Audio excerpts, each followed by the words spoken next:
This is it. This is part 4. We've got 20 things. What did I put this? 20 things real estate agents should focus on now to become the best listing agent in 2025. Let's start off with 16. But first, this episode is brought to you by my book, Real Estate Prospecting. Pick it up. It's still doing quite well. And obviously now we just came up with the Audible 2 weeks ago.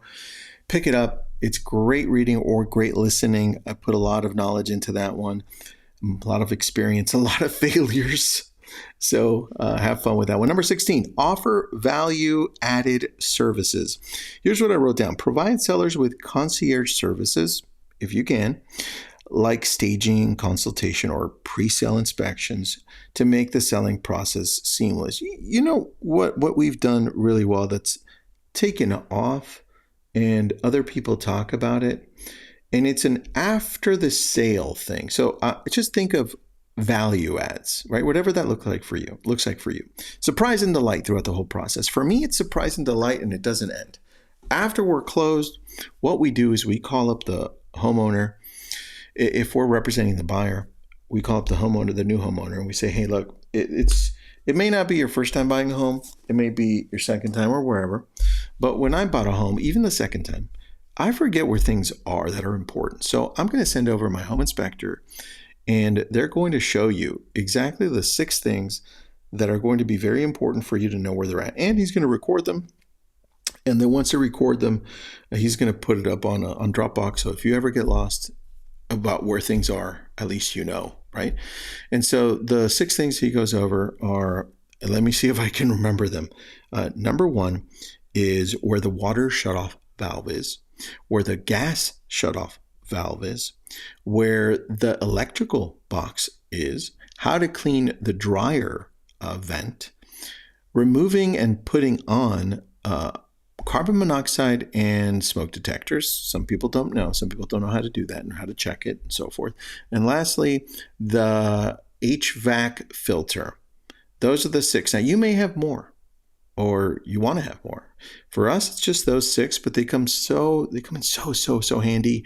One thing that I probably would do, now that I'm thinking about it, would probably add, if your water heater pilot comes extinguishes, how to turn it back on. I just thought about that because I had a problem with that. All right, think of value adds. Number 17, stay flexible with technology. Please, I see a lot of agents say things, oh, that's not going to catch on. Oh, that's not. Who cares? Test it out. I need you to have the mentality of testing things out. If it doesn't work for you after that, great. But have an open mind. You know how many people said AI wasn't going to catch on? They're like, oh, just another fad. But what were we doing? We were jumping on AI pretty quick, talking about it, exploring it, understanding it, using it, and now we're ahead.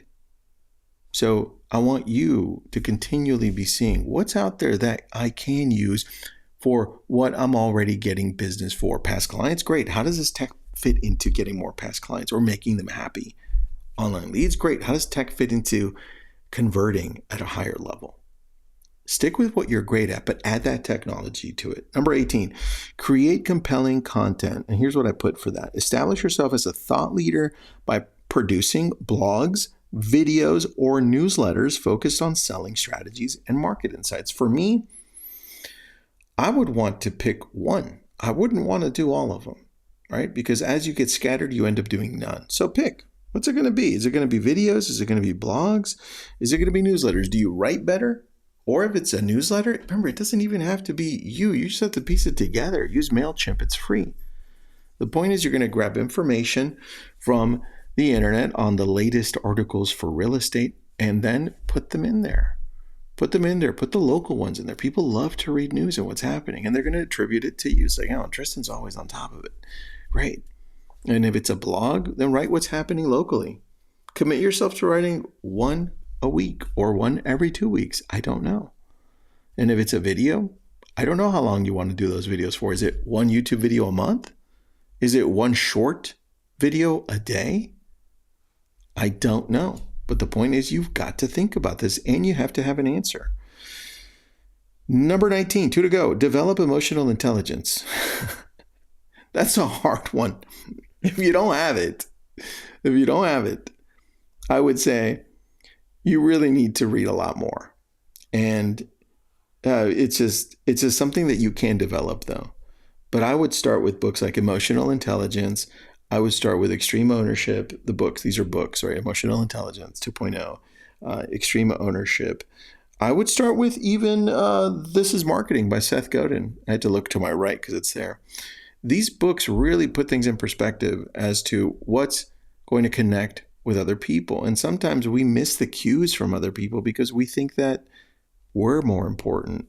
Our outcome is more important. And it's totally the opposite. I mean, I don't have to remind you that, but sometimes in a circumstance that you may be pressured in, your emotional intelligence goes down the toilet. So, improve your ability to read sellers. This is what I put. Improve your ability to read sellers' emotions and address their concerns with empathy, helping them navigate stressful selling decisions. You know where that comes from? It comes from asking questions. It comes from staying calm when things get heated. People are going to yell at you. People are going to get angry.